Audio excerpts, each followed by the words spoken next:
Okay, I believe we should be ready to go. Um, so hello everyone, back again. I got another week of college football. Um, last week return of the Big Ten, along with some other teams, and it was an exciting week, no doubt. But in terms of our picks, we'll recap what we had. We went 4-3 overall for a total of plus 6.64 units. So a decent day, but should have been better. Um, we hit on Auburn -3. Alabama -21, Michigan -3, and Liberty -10. With our losses being Florida State +5, missed on that one pretty horribly. But looking back on it, I don't know what I was doing. But NC State +17, as well as Penn State -6.5. Um, like I said, I should have been better, especially in that Penn State game.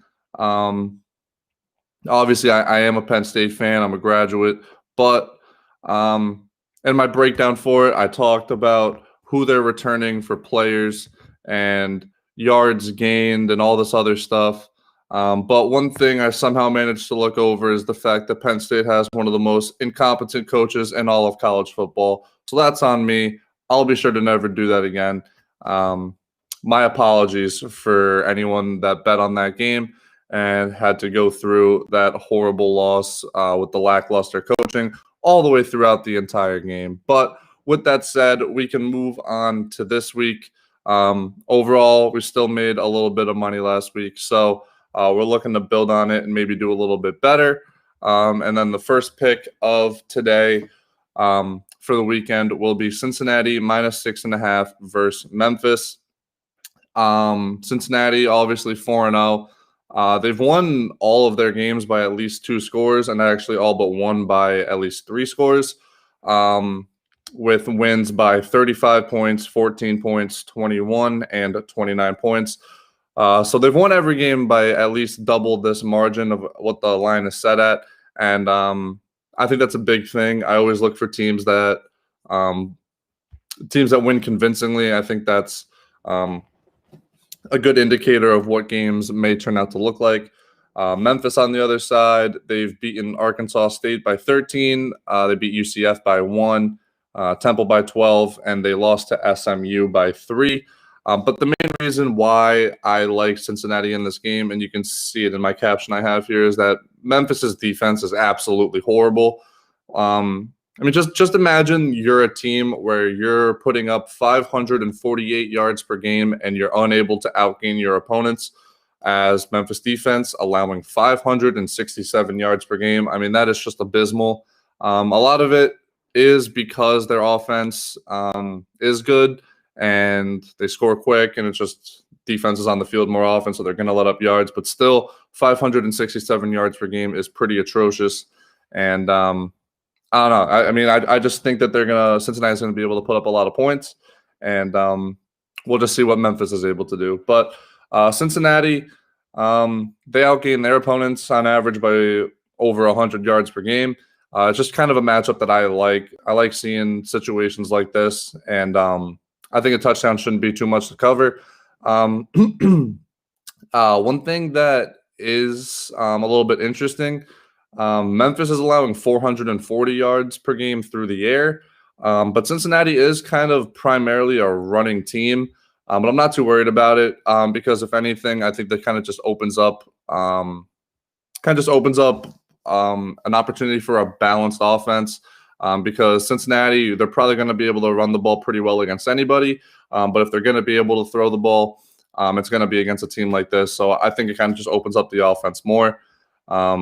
Cincinnati is allowing only 12 points per game this year, which is a pretty good defensive effort. And they're scoring the same amount of points as Memphis, but Memphis allows pretty much triple the amount of points per game as Cincinnati does.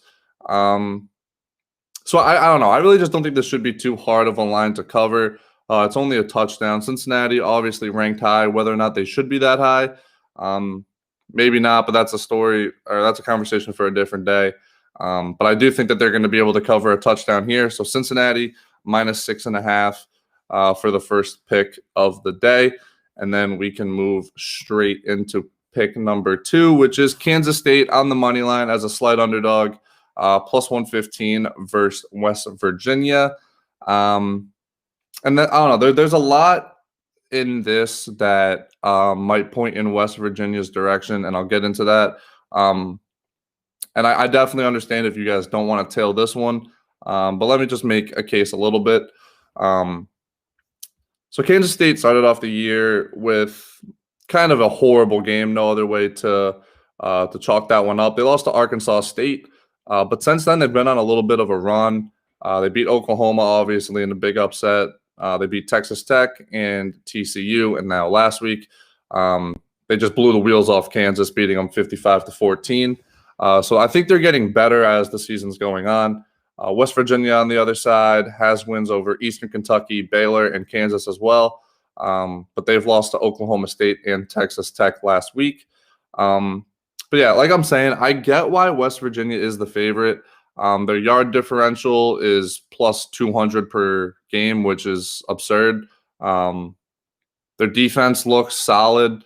They aren't really one-dimensional on offense. They can run and throw the ball. I mean, I get it. I get why they're favorite. Kansas State on the other side, they're getting outgained by 60 yards per game.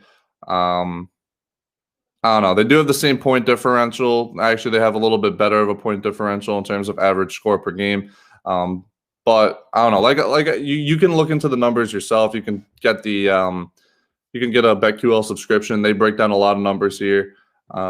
If you do, use my promo code Mazone. Yeah, like I'm saying, the numbers kind of show that West Virginia should win this game. And people always talk about the history of when a ranked team is an underdog to an unranked team. It seems like that the unranked team wins every single time, which is kind of a spot that Vegas doesn't seem to miss at.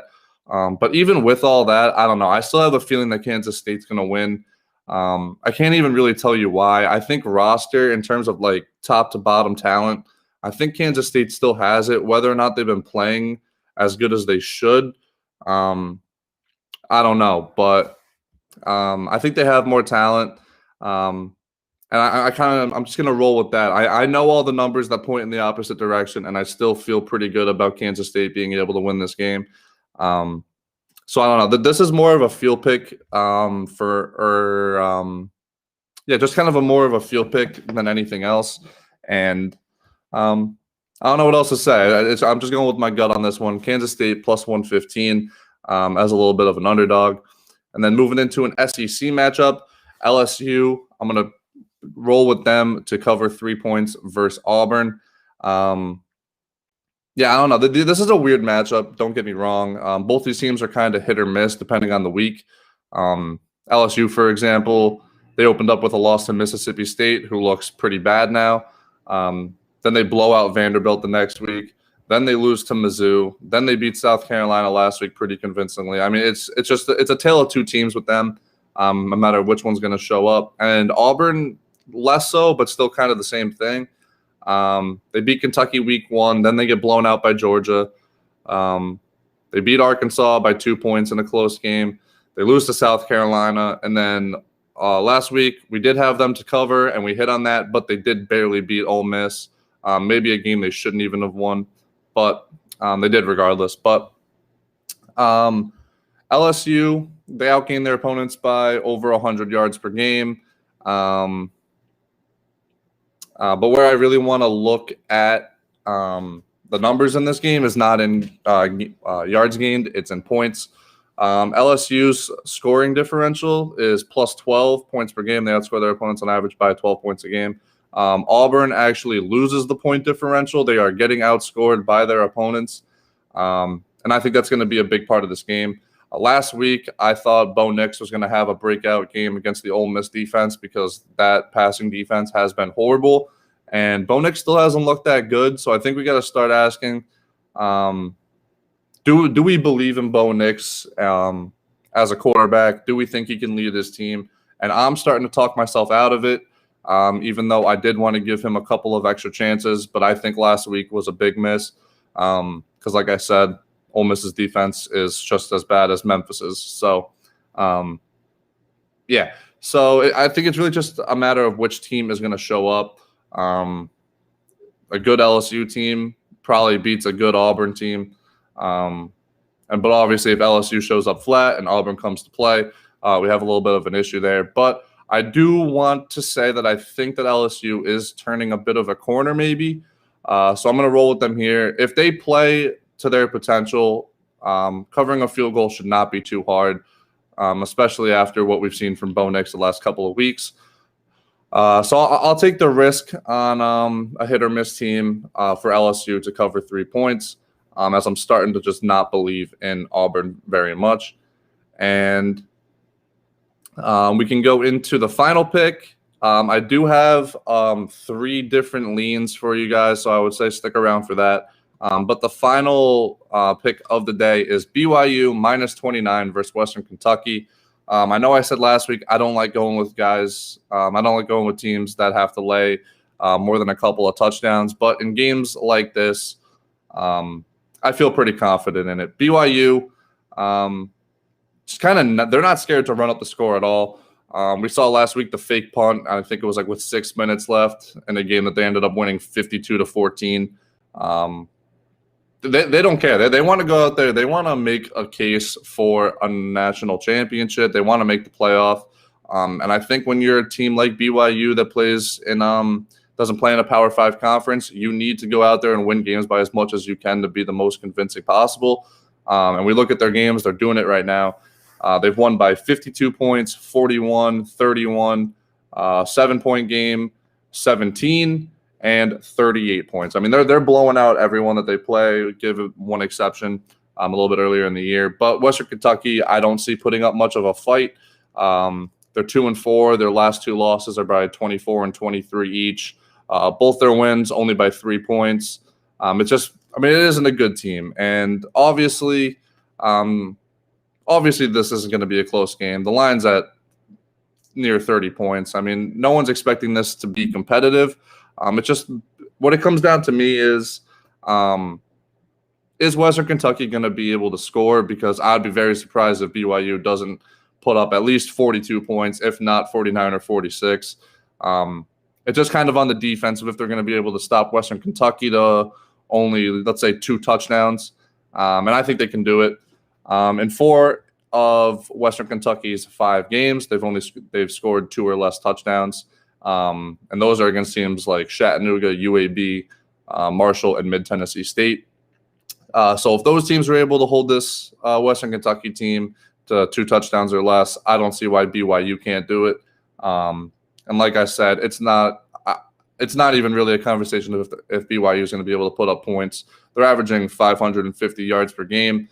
Western Kentucky's only averaging 277. They're literally doubling them up on yards per game. BYU's defense also playing good, allowing less than 300 yards per game. So I don't know. Like I said, the point differential for BYU, they're outscoring teams on average 31 points per game. So an average game for them will cover this line. Western Kentucky getting outscored by 10 points a game. I mean, it's just such a mismatch. Obviously, the line shows it. But I'm rolling with BYU. I'm going with Zach Wilson and trusting the defense to hold Western Kentucky to 14, 17 points, something in that range. So those are the 4 picks. And now I can get into a couple of leans. I know I said I don't like laying big numbers, but here we are. Clemson minus 31 versus Boston College. Obviously, Clemson's on a different level than the rest of the ACC, so I'm rolling with them there. Virginia Tech minus 3 versus Louisville, and Michigan State plus 25 versus Michigan. I think there's a lot of recency bias in that Michigan State-Michigan line. Obviously, Michigan State looked terrible, lost to Rutgers last week, and Michigan beat Minnesota pretty easily. But it just seems like a Michigan State-Michigan game should be a closer line than that. And I think Michigan State's better than what they showed last week. So, those are my 3 picks. Thoughts on Oregon? Here, I'll respond to this real quick. I like Oregon. I think theoretically they should run the table. And what is it? I think it's just a 6-game schedule. So I think theoretically Oregon should run the table, and then it's going to be a discussion of does a 6-0 Pac-12 team get in over, let's say, a one-loss Big Ten team or something like that. But yeah, I think Oregon can make a legit push for the playoff. Obviously, with their scheduling, it makes it a little bit tough. That's just all of the Pac-12. But the Big 12 is already out of it unless Oklahoma State runs the table. The SEC is looking like they're only going to get one team unless Georgia beats Bama in an SEC championship or something like that. But yeah, I like Oregon this year. I think they're a good team. I know they had some guys opt out, opt back in. Maybe a little bit confusing to follow for them, but I think they're a good team. We'll get to them later on in the coming weeks, I'm sure. But those are my picks for today. 7 in total. Went 4-3 last week. Hopefully, we can do a little bit better. I think I made some mistakes last week that I think I corrected this time around. But yeah, that's all I got. Be sure to come back Thursday for NFL. Last week I went 4-0, including hitting on 3 underdogs straight up. So that was a good week in the NFL. Kind of made up for just going a little bit positive in NCAA. But yeah, so hopefully I'll see you guys Thursday. It'll be the same time. And I'll have some NFL picks for you, where right now I'm looking pretty good. Sure to have a downfall soon, I'm sure, but hopefully we can push that off. So yeah, I'll see you guys Thursday. Good luck on your picks in the meantime. And